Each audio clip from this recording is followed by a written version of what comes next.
السلام علیکم۔ تو آپ دیکھ رہے ہیں نوید انفو یوٹیوب چینل۔ اس ویڈیوز میں آپ کو خوش آمدید کہتے ہیں، اور اس ویڈیو میں ابلیس سے شیطان کے بارے میں آپ کو ڈسکس کرتے ہیں کہ وہ کس طرح بنا، اس کی کیا غلطی تھی۔ آئیے ویڈیوز کو شروع کرتے ہیں۔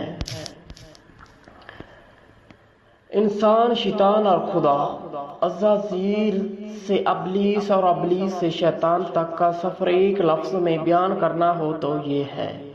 حسد۔ شیطان کا انسان سے خلافت الہی نہ ملنے کا حسد۔ شیطان اپنی پیدائش سے فرشتہ نہیں،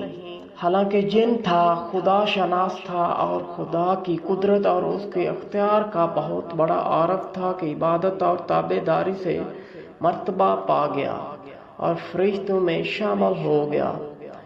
انکار استاد بھی بن گیا،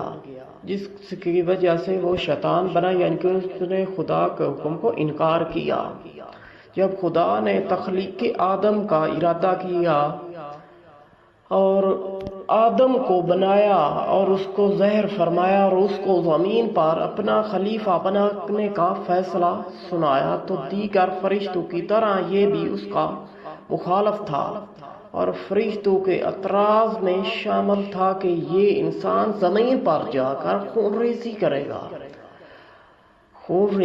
کرے گا اور فساد پھیلائے گا، جس کے جواب میں خدا نے آدم کے علم کو دلیل بنا کر اس کی برتری اور عظمت کو ظاہر کیا۔ فرشتے معصوم مخلوق ہیں اور ان میں خواہش نہیں، صرف تحمیل ہے، اور جو کہ حکم ہوا اس کو بغیر کسی وضاحت اور سوال کے تحمیل ہی فرشتے کی فطرت ہے۔ مگر شیطان معصوم نہیں تھا، اس کی فطرت صرف تحمیل نہیں، یہ ہے خواہش بھی رکھتا ہے اور اپنے اختیار سے واقف بھی تھا کہ اس کے لیے حکم کی تعمیل آسان نہ تھی۔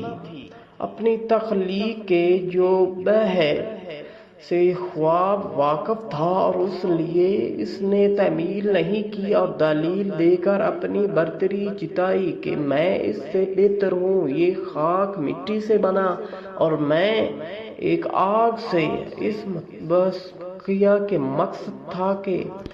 فرشتوں نے اپنی معصومیت کی بنا پر اعتراض کیا، مگر علم کی دلیل کو تسلیم کر کے اپنی معصومیت کو ثابت بھی کر دیا۔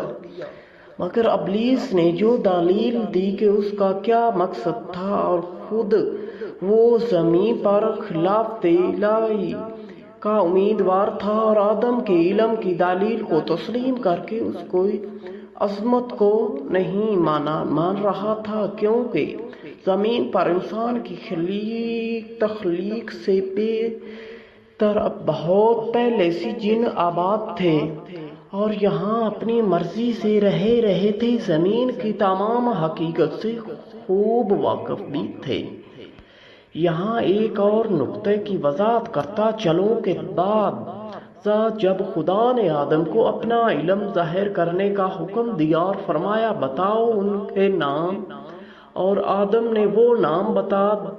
بتائے جو فرشتوں کے علم میں نہیں تھے، اور انہوں نے اپنی عالم الہی کو تسلیم کر کے عظمت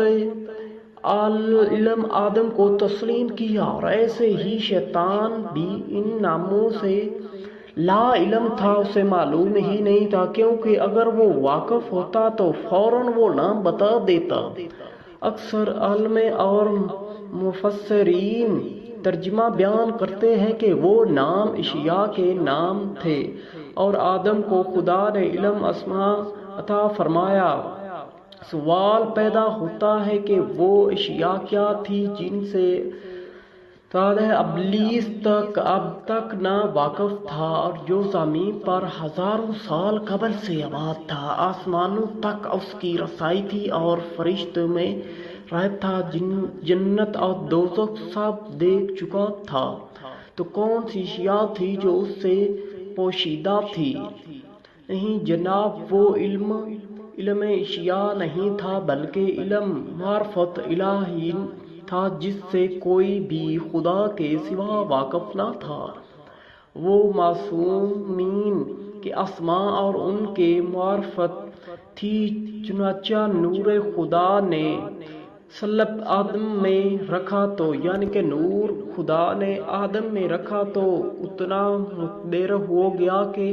وہ تمام مخلوقات کو اس کو سجدے کرنے کا حکم دیا۔ اللہ نے آدم کو سجدہ کرنے کو کہا کہ سب مخلوق آدم کو سجدہ کرے، چونکہ شیطان اس عظیم مخلوق سے واقف ہی نہیں تھا، نہ ہی وہ معصوم تھا، ان کو معرفت دے رکھتا تھا کہ تو وہ ان کی عظمت سے بھی منکر رہا اور آدم کو فقط ایک مٹی سے بنایا جسے جسم سمجھا، اور حکم خدا کے باوجود اپنے تکبر سے باہر نہ نکل سکا اور سجدے سے انکار کیا۔ شیطان نے حکم خدا کا انکار کیا اور اسے عظمت آدم کا انکار کیا، اور انسان